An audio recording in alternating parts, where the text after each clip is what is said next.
Okay, we last left off at the area of the 20th Maine, nearby Little Round Top. We're going to continue our Gettysburg tour, moving on to our next stop, which is Little Round Top. Now, on Little Round Top, on the second day of the battle, one of the generals for the Union, a man named General Sickles, for some odd reason, um, had pulled his soldiers off of this hill and moved them forward to the line that you're going to see here.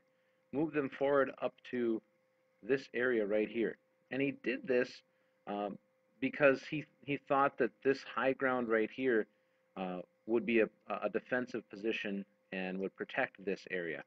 But what ended up happening is that the Confederates, who were coming from all angles over here, saw that this hill was open, and they rushed to that hill. Now, just as they got there, the Union also had a general that got there and realized that there was nobody up there. And so he very quickly called or messaged or had a messenger bring troops to this hill. And that's where the 20th Maine soldiers showed up and stopped the Confederates from taking over this area.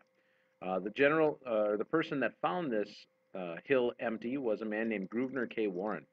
And today on the hill, there is a statue of him looking towards where the Confederates came from. And so as I scroll in here, the statue is located right about right here. And we'll show you that statue in a moment. There's just so many things around here that, there we go. So there's Grosvenor K. Warren, at least the statue of Grosvenor K. Warren. And then if I scroll down here, you can see the area that he's looking at. The Confederates would have been coming from over in this area here. And this hill was completely undefended. Now, the reason that's such a big deal is because if the Confederates were able to get cannon right on this hill, they could fire right down the Union line. So if I were to zoom out, if the Confederate got cannon up here, they could shoot their cannon all the way down this line where the Union lines and the soldiers were. And it would have been a loss for the Union. And so Grosvenor K. Warren showing up there on time and the 20th Maine holding off the Confederates saved the day on the second day of the Battle of Gettysburg.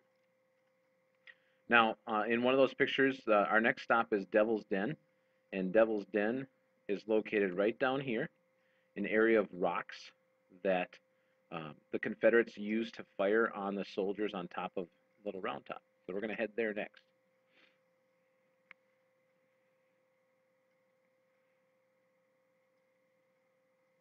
All right, so we're off to Devil's Den. And Devil's Den, like I said, these rocks and boulders were used by the Confederates as cover as they tried to fire upon the Union soldiers up on Little Round Top. The areas around Devil's Den became very famous. This area down here became known as the Slaughter Pen. The area down here became known as the Valley of Death. And then there's a little creek that you can't see in this picture, but you can see a little bridge of where it would run. This little creek was so stained with blood that it became known as Bloody Run. Its actual name is Plum Run, but it was so filled with blood that it became red and was known as Bloody Run. And so let's take a look at some of the pictures of Devil's Den. All right, so this would have been the Confederate perspective looking up towards Little Round Top. So you can see there's Little Round Top and some of the monuments up there. And then some more views of these boulders of Devil's Den. Now the reason it's called Devil's Den is there's an old legend by the people that live in this town of Gettysburg, in this area, that there was a snake that lived amongst these boulders, and the snake was the devil. And so this area of boulders became known as Devil's Den. Okay. So those are the boulders that the Confederates hid behind as they fired upon soldiers on Little Round Top. All right, let's move on to our next stop. Our next stop is the wheat field. And the wheat field was where some of the heaviest fighting on the second day of the Battle of Gettysburg took place. Today, the wheat field isn't there anymore. It's just this open space. What's unique about this wheat field and some of the reports that we had from soldiers that were there and fought there is that the ground was so covered with dead that you couldn't walk across this field without stepping on a body. It was so filled with dead, and the fighting was so fierce here. So this is the area of the wheat field, and again, you can see this blue line here. That's where the Union soldiers came off a little round top, and General Sickles had them take up positions here. Well, when the Confederates attacked, this is where some of that fiercest fighting took place. Our next stop is the Peach Orchard, which again is where General Sickles brought his men, and also another place where some of the heaviest fighting of the second day's battle took place. And so you can see here, now today the Peach Orchard's gone, but there are some monuments there still today. This monument right here is a monument to General Sickles. I'm trying to see here if I can get you a picture of it. Thought there was a picture here. Well, that's looking towards the other direction. But this is the area of the Peach Orchard. Like I said, some of the heaviest fighting through here. And the Union soldiers, as they were attacked, were pushed back to our next stop, which is the Trossel Farm. So the soldiers were pushed back all the way back to here to the Trossel Farm. And that's going to be our next stop on our tour.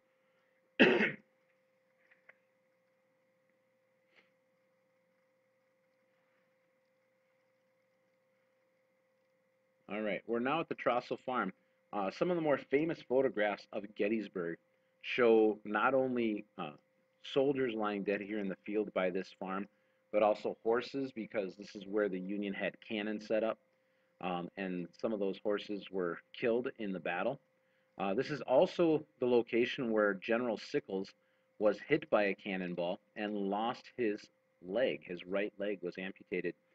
He was carried from the field, shouting orders and calmly smoking a cigar, even though his leg had been mangled.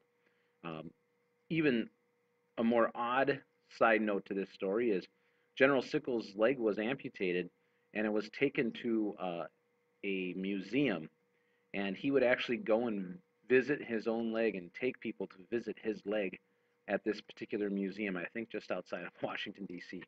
So kind of an interesting little story there. But this is the Trossel Farm. You can see at the time this farm didn't have a ceiling. It had only had the sides of the barn put in place. They were in the process of building this barn.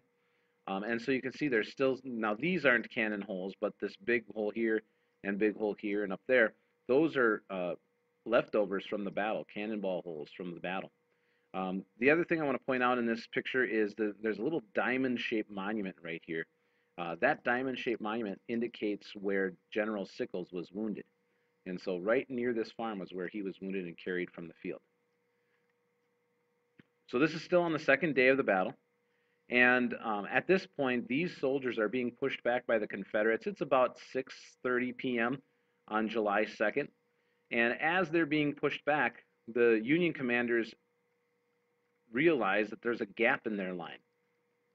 And General Winfield Scott Hancock looks around him, and the only soldiers nearby him are the Minnesota soldiers, the 1st Minnesota Regiment.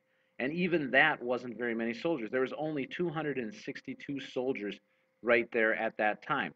And so General Hancock ordered those 262 soldiers to charge the 1,600 Confederate soldiers heading towards them. He did this knowing that those soldiers were going to be killed, but he needed time to bring up reinforcements to cover up this area and this gap in the line. And so the 1st Minnesota launched their attack from right here, and if I zoom out, this white area here is the area where the 1st Minnesota fought. And like I said, 262 soldiers went up against 1,600 Confederate soldiers. I'll show you a visual of that here in a second. But here's the monument to those Minnesota soldiers. Only 47 Minnesota soldiers lived through this charge. And you can see the area that they fought in. One of those soldiers that lived through that was Charlie Goddard. Charlie made it through that part of the battle. and he writes in he was wounded, and he writes in his diary about being wounded a few days later. I think he actually writes a letter home, and so Charlie Goddard was one of the 47 soldiers that lived through this attack, and it did. It saved the Union on that second day, late in the second day, because had the Minnesota regiment not attacked, those Confederates would have filled that gap in the line, and the Union would have been divided in two. But because of the Minnesota soldiers, the Union was able to bring up reinforcements.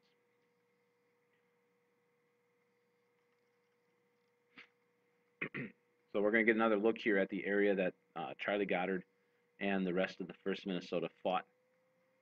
In this big white area here, this is the area of the 1st Minnesota charge. Very impressive charge, brave charge by those soldiers, knowing that they probably weren't coming back. And now we're zooming into the next monument where some of the previous pictures were taken from, and that is the Pennsylvania Monument. And you can only see the top part of it here, but this is what the Pennsylvania Monument looks like in real when you're really there. And this is to all the Pennsylvania soldiers who fought at this battle.